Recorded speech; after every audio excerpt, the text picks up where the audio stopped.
Baltasar Gracián decía, lo breve sí dos veces, si bueno, si breve, esta parte repito. Gracias.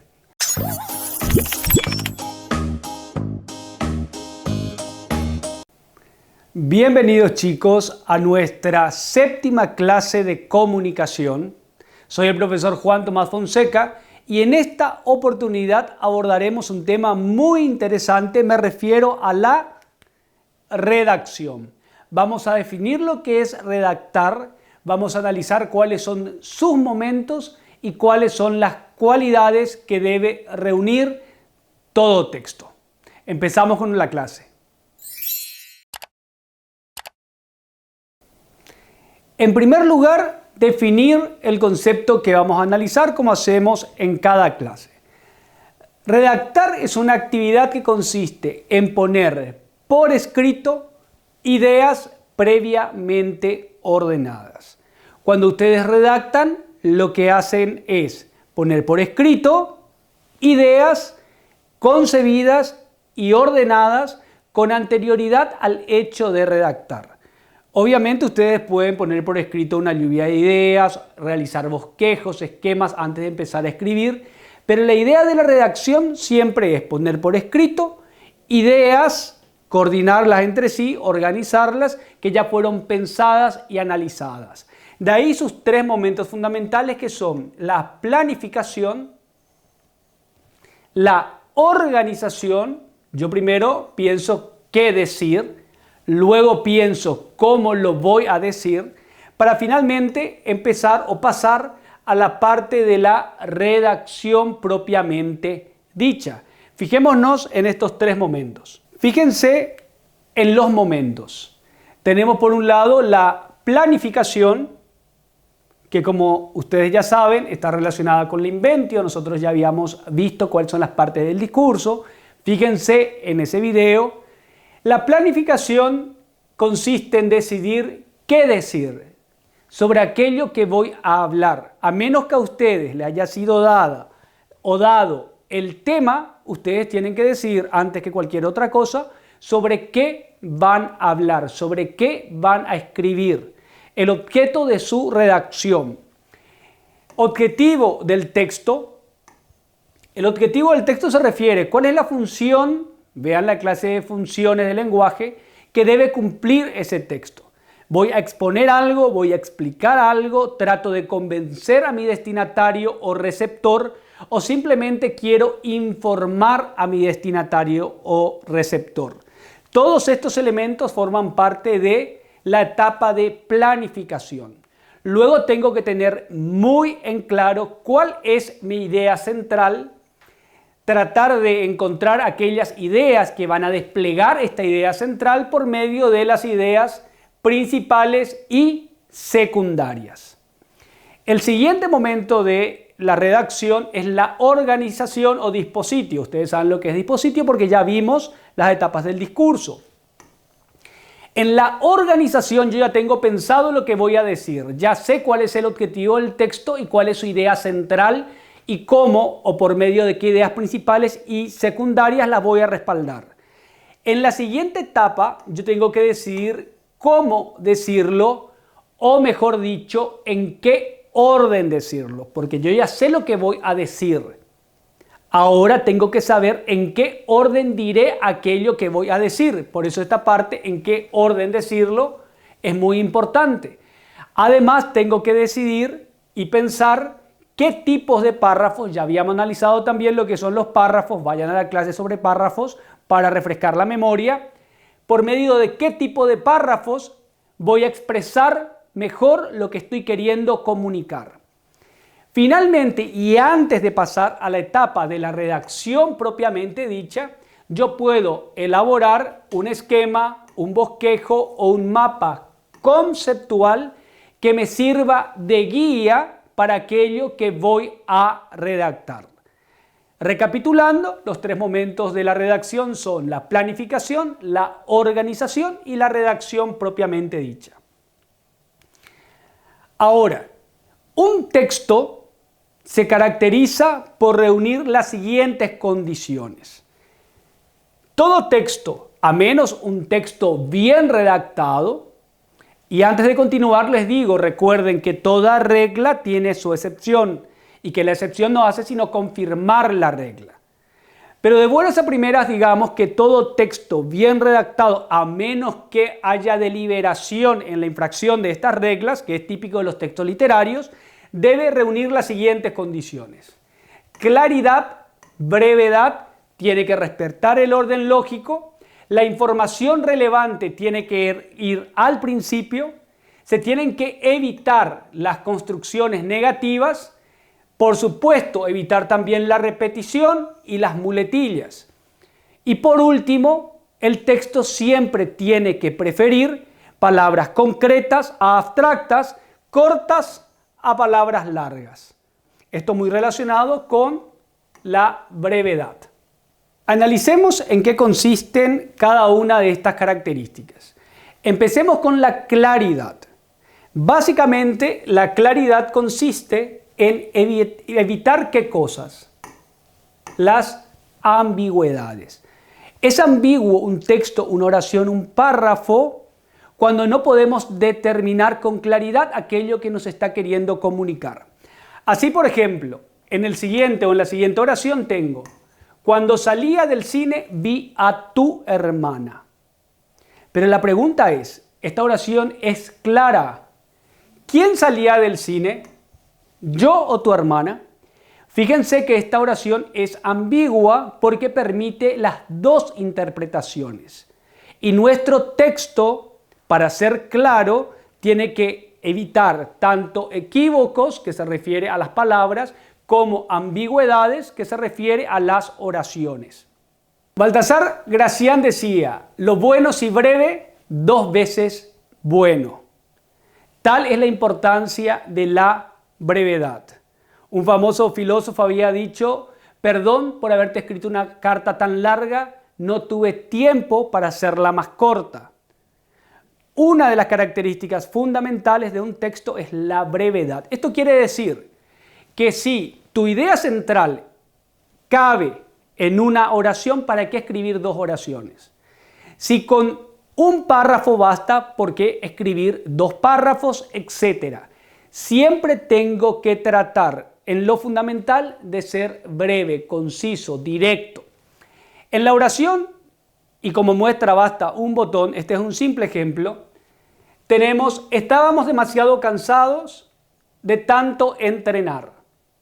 Y la cuestión es, si en vez de decir demasiado cansados, dijéramos: estamos exhaustos de tanto entrenar. Fíjense cómo nosotros eliminamos dos palabras y la reemplazamos por una. Este ejercicio de tratar de hacer los textos breves en la medida de lo posible va a hacer que ustedes puedan redactar buenos textos.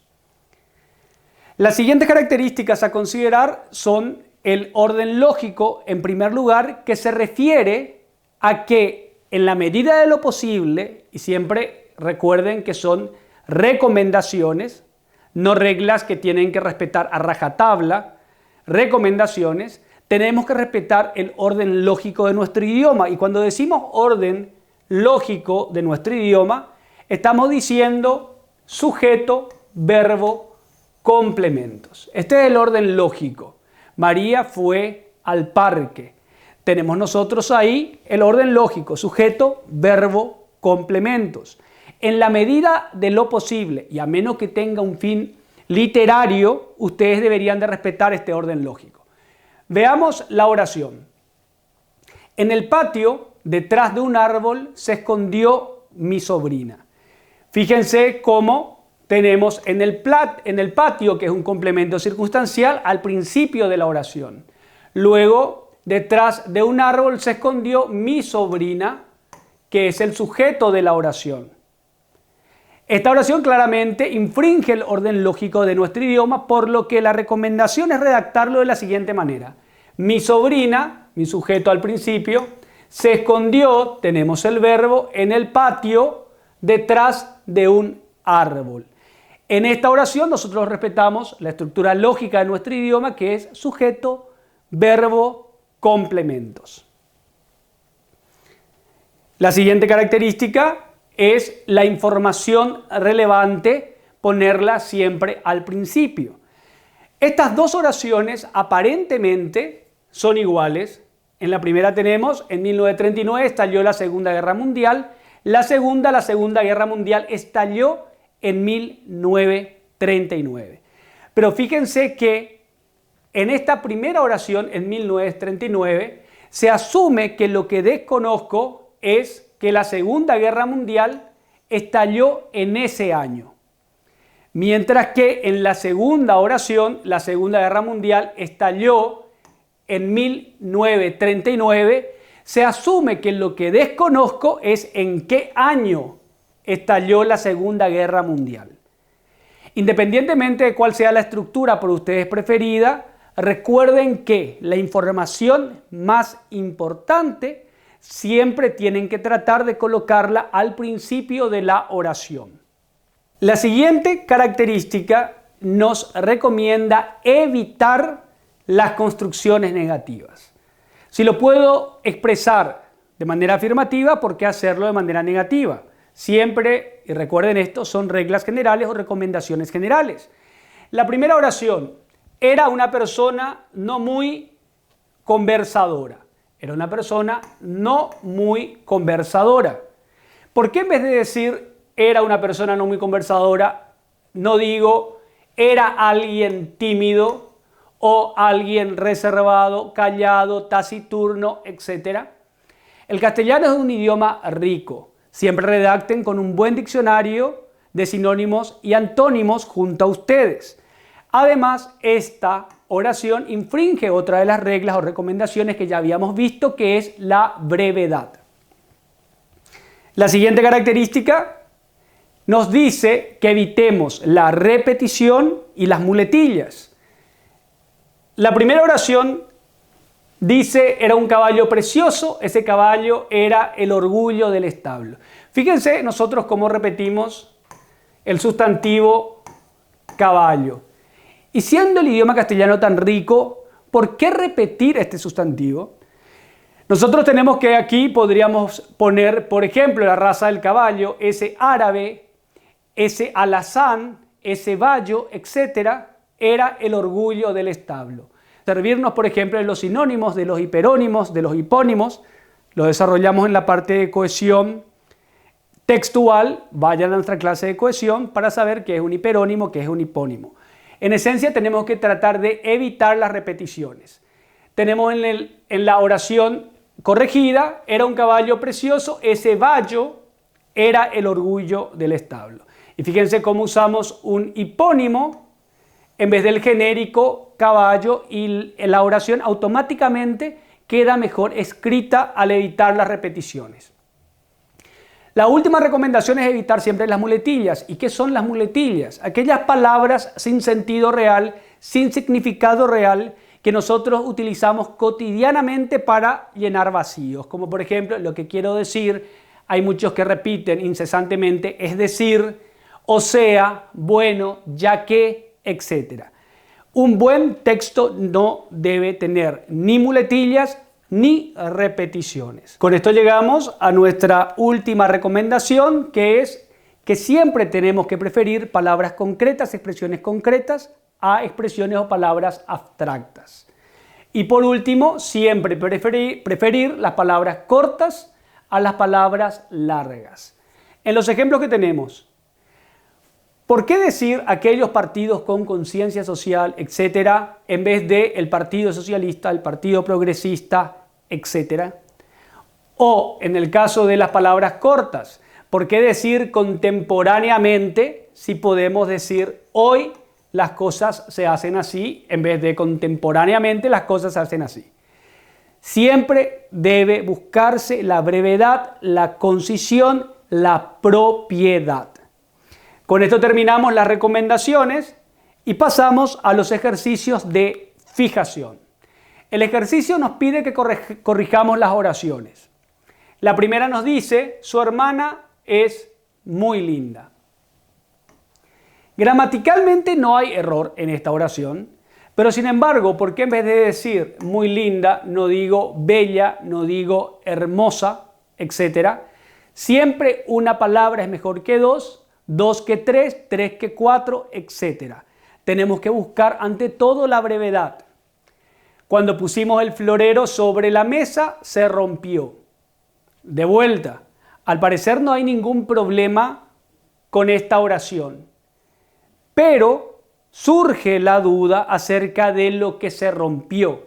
¿Se rompió el florero o la mesa? Fíjense que te dice, cuando pusimos el florero sobre la mesa, se rompió. ¿Qué se rompió? ¿La mesa o el florero?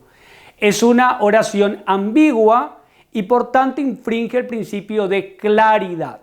Siempre tenemos que evitar los equívocos y la ambigüedad a la hora de redactar. La siguiente oración, el año pasado fuimos de excursión a Río de Janeiro, tampoco hay problema gramaticalmente hablando con esta oración, pero sí infringe el principio del orden lógico. Nosotros fuimos de excursión a Río de Janeiro el año pasado.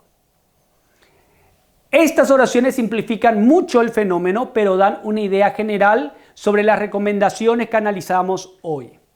Veamos por último las últimas oraciones. Siempre quise mucho a mi perro porque era un perro fiel y cariñoso. De vuelta, tenemos perro, perro.